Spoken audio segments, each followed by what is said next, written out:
거대한 저택의 텅 빈 홀 안에는 무겁고 서늘한 공기만이 감돌고 있었습니다. 오후의 희미한 햇살이 먼지 낀 높다란 창문을 통해 힘겹게 비집고 들어왔지만 그 빛마저도 방 안의 냉기를 몰아내기에는 턱없이 부족해 보였습니다. 값비싼 가구들은 모두 하얀 천으로 덮여 있어 마치 오랫동안 아무도 살지 않은 집의 유령처럼 음산한 분위기를 자아냈습니다. 그 적막한 공간의 한가운데 40살의 강지훈과 38살의 강수진, 두 남매가 불안한 표정으로 서 있었습니다. 지훈은 늘 몸에 꼭 맞는 최고급 양복을 입고 사람들 앞에서 자신감 넘치던 모습은 온데간데 없이 초조하게 손을 비비고 있었고, 화려한 옷차림의 수진 역시 창백해진 얼굴로 주위를 두리번거릴 뿐이었습니다.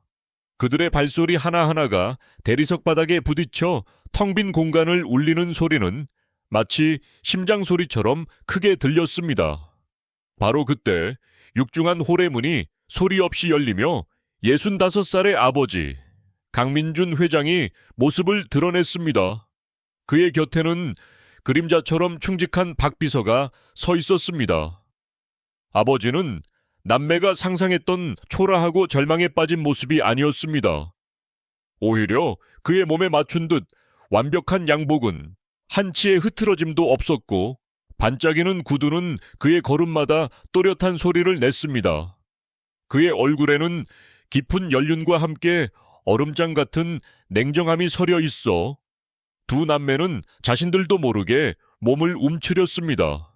지훈과 수진은 마치 구원자를 만난 사람들처럼 다급하게 아버지에게 달려갔습니다.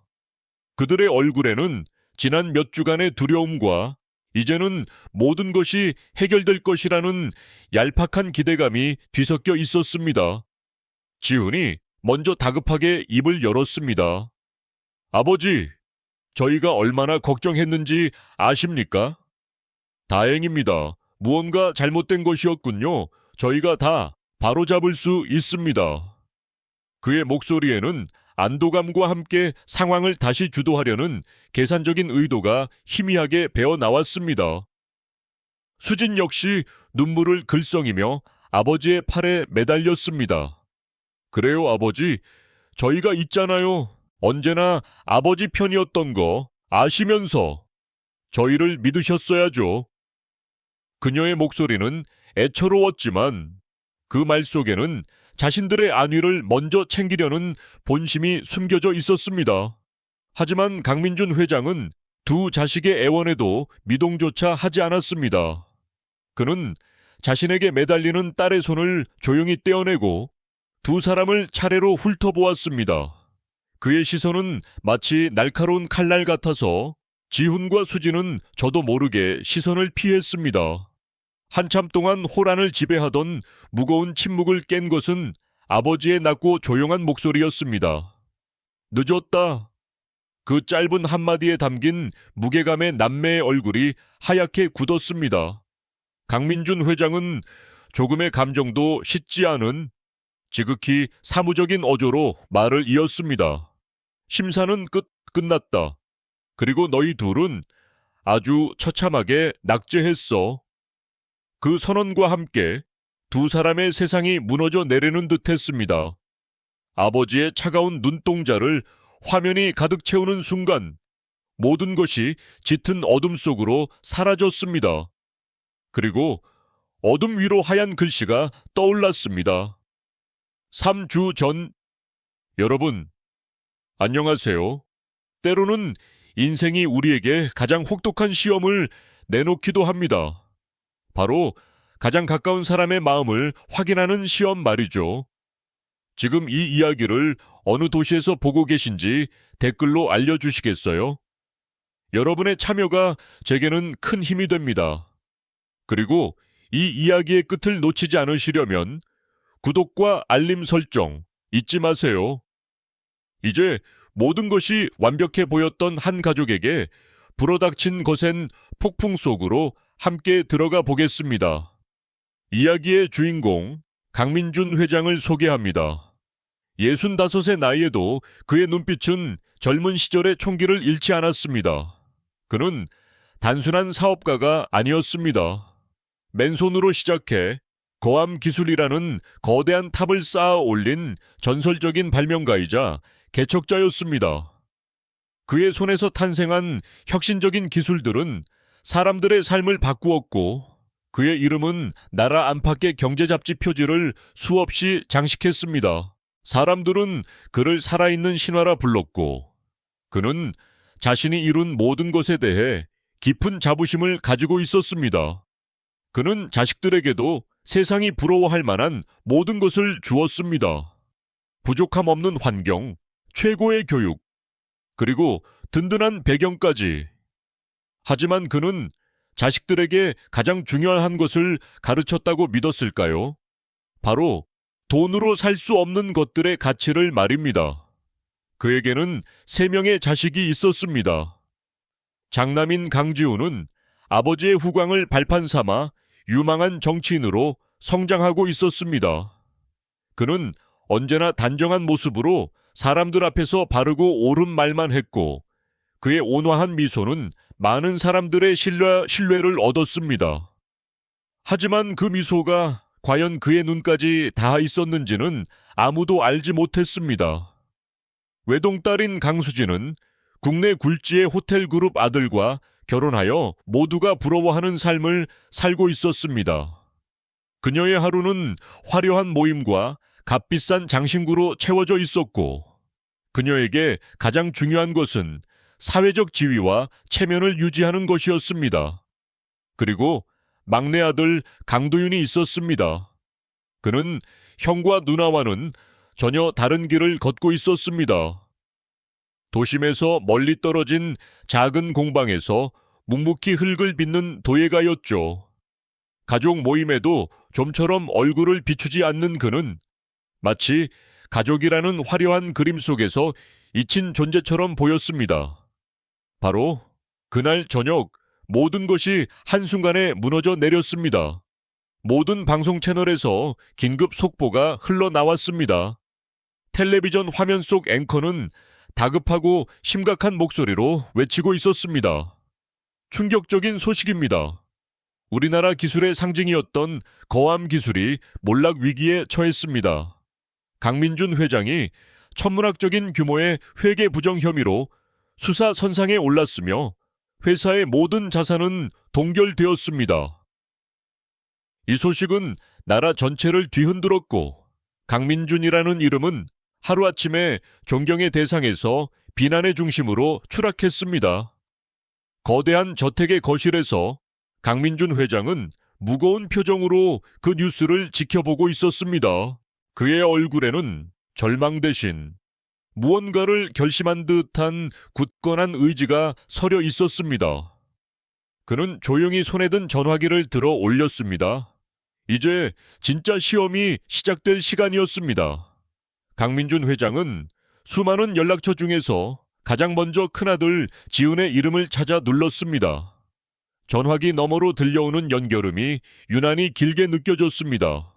그 시각 지훈은 자신의 선거 사무실에서 지지자들과 함께 승리를 다짐하는 열띤 분위기 속에 있었습니다. 그의 얼굴에는 자신감이 넘쳤고, 벽에 걸린 그의 대형 사진은 마치 미래의 지도자처럼 위풍당당해 보였습니다. 주머니에서 전화기가 울리자 그는 잠시 미간을 찌푸렸습니다. 화면에 뜬 아버지라는 이름을 확인한 그의 얼굴에서는 반가움 대신 곤혹스러운 기색이 역력했습니다. 그는 서둘러 지지자들에게 양해를 구하고 아무도 없는 복도로 빠져나왔습니다. 주변을 한번 살핀 후에야 그는 마지못해 통화 버튼을 눌렀습니다. 전화를 받자마자 지훈은 낮은 목소리로 쏘아붙였습니다. 아버지, 지금 제 상황 모르세요? 왜 이럴 때 전화를 하시는 겁니까? 그의 목소리에는 아버지에 대한 걱정보다 자신의 처지에 대한 불만만이 가득했습니다. 강민준 회장은 아들의 차가운 반응에 잠시 말을 잃었지만 이내 침착하게 상황을 설명하기 시작했습니다. 지훈아, 뉴스에서 본 건 전부 사실이 아니다. 누군가 나를 함정에 빠뜨린 거야. 지금 집 앞에는 기자들이 진을 치고 있어서 들어갈 수가 없구나. 며칠만이라도 조용히 머물 곳과 이 상황을 해결해 줄 믿을 만한 변호사가 필요하다. 아버지의 목소리에는 희미한 기대감이 섞여 있었습니다. 자신이 평생을 바쳐 키운 맏아들이라면 이 위기 속에서 든든한 버팀목이 되어주리라는 믿음이었습니다.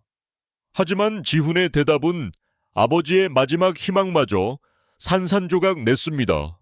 그는 전화기 너머로 들릴세라 목소리를 더욱 낮추며 속삭이듯 말했습니다. 아버지, 제정신이세요? 지금 아버지가 어떤 상황인지 정말 모르시는 겁니까?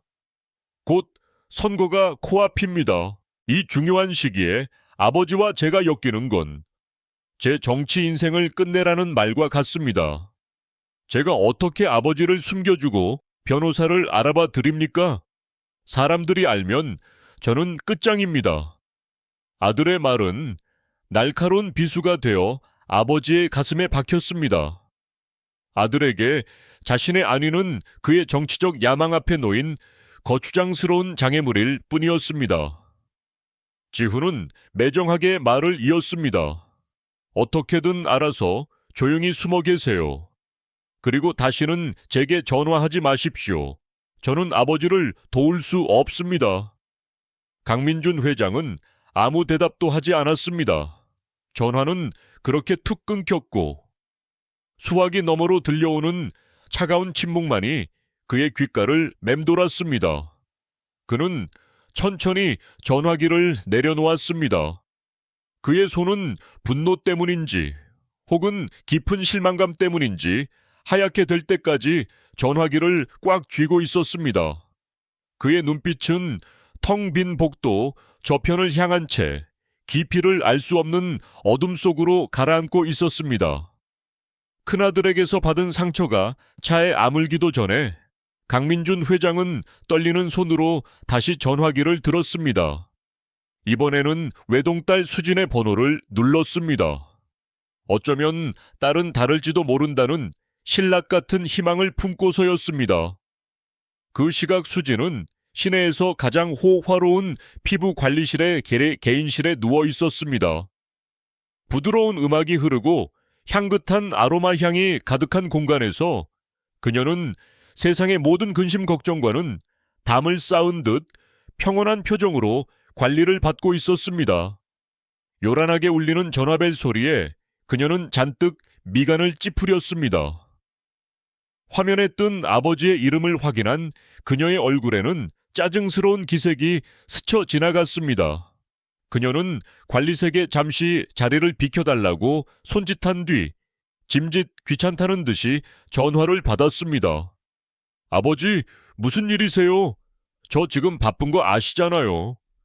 그녀의 목소리에는 아버지를 향한 걱정은 단 한 조각도 담겨 있지 않았습니다. 강민준 회장은 잠시 숨을 골랐습니다. 그리고는 조금 전 아들에게 했던 것과 같은 부탁을 이번에는 훨씬 더 조심스럽게 꺼냈습니다. 수진아, 아비가 지금 무척 곤란한 상황에 처했단다. 너희 집 별채가 비어있지 않니? 기자들 눈을 피해서 며칠만이라도 지낼 수 있게 해주면 안 되겠느냐? 그는 딸이라면 자신의 처지를 이해하고 따뜻하게 맞아주리라 믿고 싶었습니다. 하지만 수진의 반응은 지훈보다 더 차갑고 날카로웠습니다. 그녀는 마치 벌레라도 본 듯 경악하며 소리쳤습니다. 아버지, 지금 무슨 말씀을 하시는 거예요? 미치셨어요? 아버지가 회계 부정 혐의를 받고 있다는 소문이 온 나라에 퍼졌는데 저희 집에 머무시겠다고요? 만약에 남편이나 특히 시어머니께서 이 사실을 아시면 어떻게 되는지 상상은 해보셨어요? 저희 집안이 어떤 망신을 당하라고 이러세요? 그녀에게 아버지의 공형은 함께 해결해야 할 문제가 아니라 자신의 완벽한 삶의 튄 오점일 뿐이었습니다. 수진은 한숨을 푹 내쉬며 마치 큰 선심이라도 쓰는 듯한 말투로 말을 이었습니다. 정말 갈 곳이 없으시면 제가 돈을 조금 보내드릴게요. 그걸로 어디 눈에 띄지 않는 허름한 여관이라도 잡으세요. 그리고 다시는 이쪽으로 연락하지 마세요. 아시겠어요? 딸의 입에서 나온 허름한 여관이라는 단어는 강민준 회장의 심장을 후벼 팠습니다. 평생을 바쳐 이룬 부와 명예가 한순간에 사라지자 자식들에게 자신은 그저 귀찮고 부끄러운 존재가 되어버린 것이었습니다. 그는 더 이상 아무 말도 할 수 없었습니다. 전화기 너머로 들려오는 딸의 차가운 목소리를 들으며 그는 천천히 창밖을 바라보았습니다. 화려한 도시의 불빛들이 그의 눈에 들어왔지만 그 어느 곳에도 그가 기댈 곳은 없어 보였습니다. 세상의 정상에 서 있을 때는 몰랐던 지독한 외로움이 그의 온몸을 휘감았습니다. 결국 강민준 회장이 몸을 누인 곳은 충직한 박 비서가 급히 마련해준 도심 외곽의 낡고 이름 없는 숙박업소였습니다. 창문에서는 찬바람이 새어 들어왔고 벽지 곳곳에는 세월의 흔적이 얼룩처럼 남아 있었습니다. 화려했던 그의 저택과는 비교조차 할 수 없는 초라한 공간이었습니다. 탁자 위에는 김이 다 식어버린 컵라면 하나가 덩그러니 놓여 있었지만 그는 도저히 목구멍으로 무언가를 넘길 수가 없었습니다. 깊은 절망감과 배신감이 그의 온몸을 짓눌렀습니다. 그는 지갑에서 낡고 해진 사진 한 장을 꺼냈습니다. 사진 속에는 수십 년 전 세상을 떠난 그의 아내가 환하게 웃고 있었습니다. 그는 손가락으로 아내의 웃는 얼굴을 부드럽게 쓸어보았습니다. 그 순간 그의 기억은 아득한 과거의 어느 따뜻했던 날로 거슬러 올라갔습니다. 햇살이 가득 들어오는 거실에서 젊은 아내가 아직 어린 새 아이를 품에 안고 그에게 말했었습니다. 여보, 우리가 아이들에게 얼마나 많은 재산을 물려주는지는 중요하지 않아요.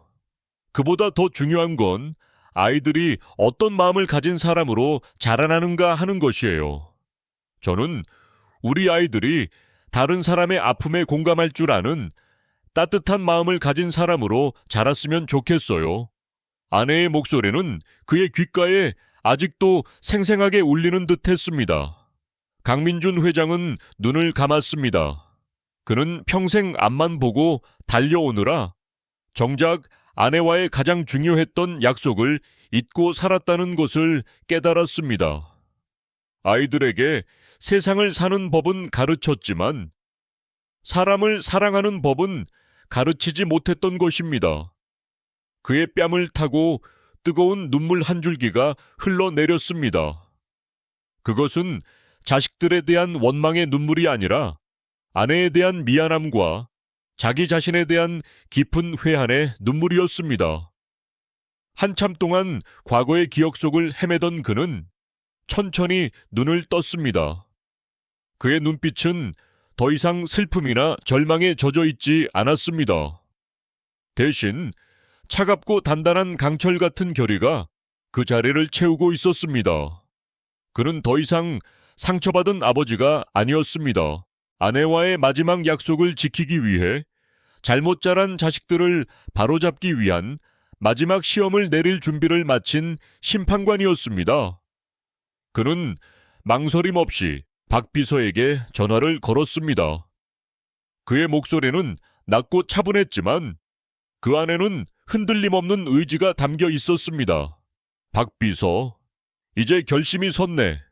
우리가 준비했던 계획, 마지막 단계로 넘어가지. 이제 이 연극의 마지막 막을 올릴 시간이네. 모든 것을 준비해주게. 전화를 끄는 그는 몸을 일으켜 세웠습니다. 그의 굽었던 등이 꼿꼿하게 펴졌고 그의 발걸음에는 다시 힘이 실렸습니다.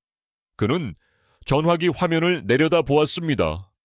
가족이라는 이름 아래 저장된 연락처 중 아직 온기가 남아있을지도 모르는 마지막 이름 도윤 공방이 그의 눈에 들어왔습니다. 그의 손가락이 천천히 그 이름을 향해 움직였습니다.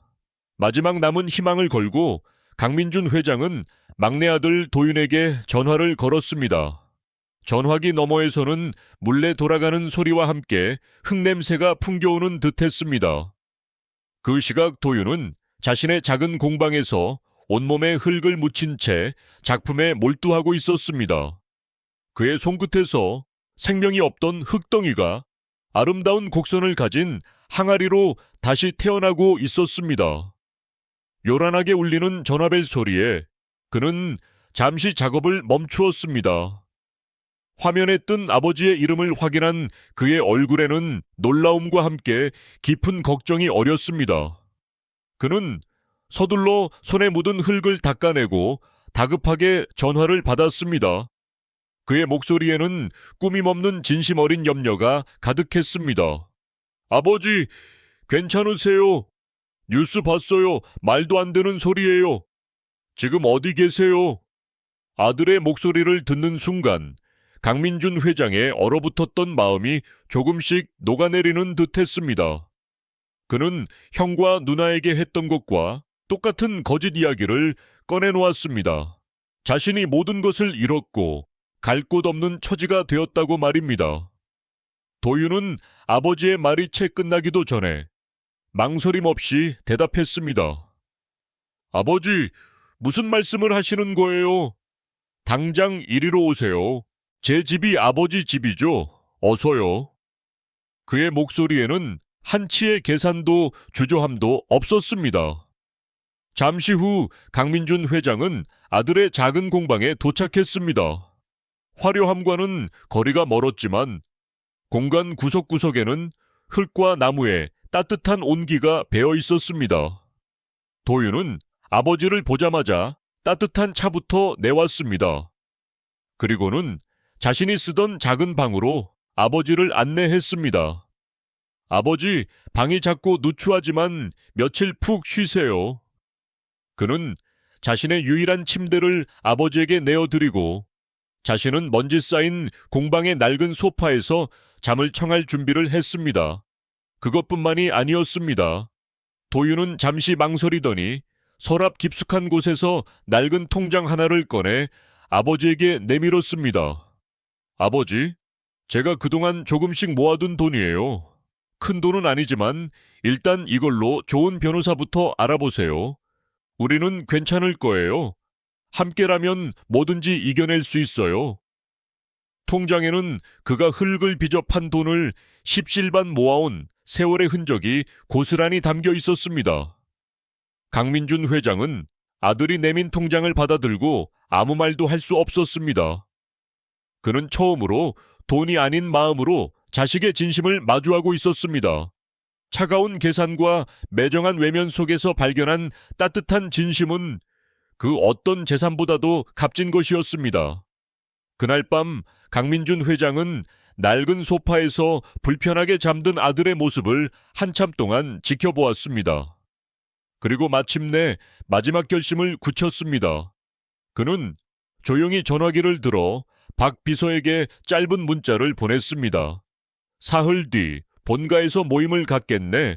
모두를 부르게. 이제 길고 길었던 연극의 마지막 막이 오를 시간이었습니다.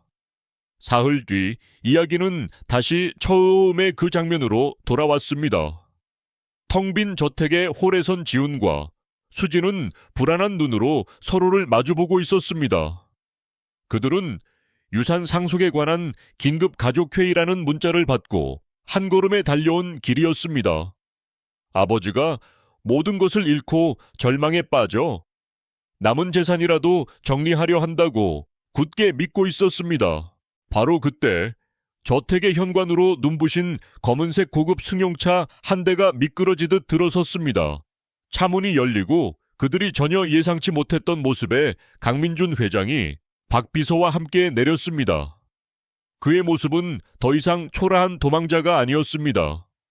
오히려 이전보다 더 위험 있고 강인한 모습으로 마치 개선 장군처럼 당당하게 홀 안으로 들어섰습니다.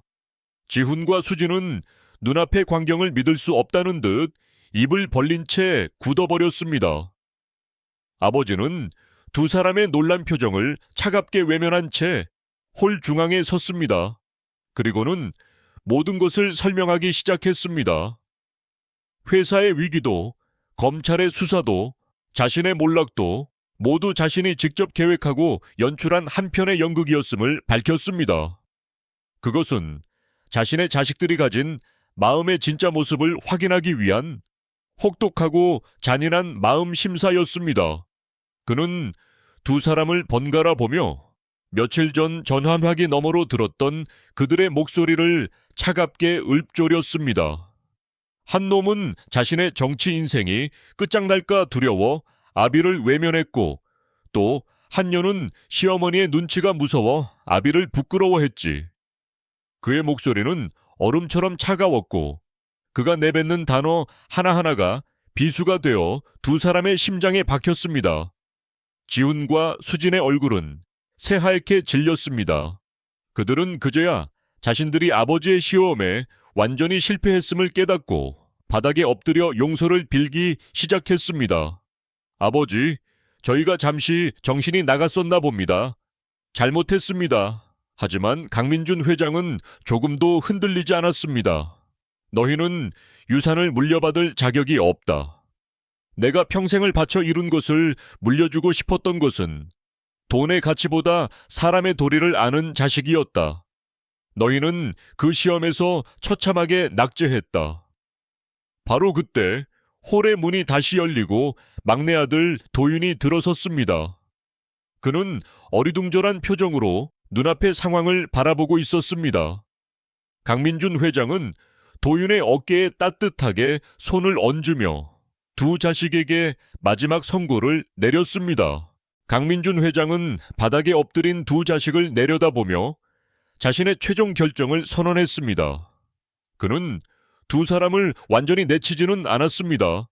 대신 최소한의 품위를 유지하며 살아갈 수 있을 정도의 생활비만을 지급하겠다고 말했습니다.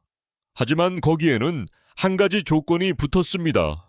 두 사람은 일주일에 한 번씩 심리 상담을 받아야 하며 1년 동안 500시간의 봉사활동을 통해 자신들의 삶을 돌아볼 기회를 가져야만 했습니다. 그것은 벌이 아니라 그가 아버지로서 주는 마지막 기회였습니다. 그리고 그는 자신의 전 재산 중 아주 작은 일부를 제외한 모든 것을 세상을 떠난 아내의 이름을 딴 자선재단에 기부하겠다고 발표했습니다. 그리고 그 재단을 이끌어갈 사람으로 바로 막내 아들 도윤을 지목했습니다. 그는 도윤을 바라보며 말했습니다. 내 따뜻한 마음이야말로 내가 세상에 남길 수 있는 가장 위대한 유산이다. 이제 나와 함께 내 엄마가 그토록 원했던 따뜻한 세상을 만드는 일에 힘써주지 않겠니? 반년이라는 시간이 흘렀습니다. 강민준 회장과 아들 도윤은 재단의 이름으로 가난한 아이들을 위한 새로운 학교를 짓는 현장에 서 있었습니다. 따스한 햇살 아래 두 사람의 얼굴에는 진정한 행복의 미소가 가득했습니다. 진정한 재산은 은행 계좌의 숫자가 아니라 가장 어두운 순간에 곁을 지켜주는 사람의 마음에 있다는 것을 그는 이제야 깨달았던 것입니다. 오늘 이야기가 여러분의 마음에 깊은 울림을 주었기를 바랍니다. 이야기가 마음에 드셨다면 구독과 좋아요를 눌러주세요. 여러분의 작은 응원이 더 좋은 이야기를 만드는데 큰 힘이 됩니다.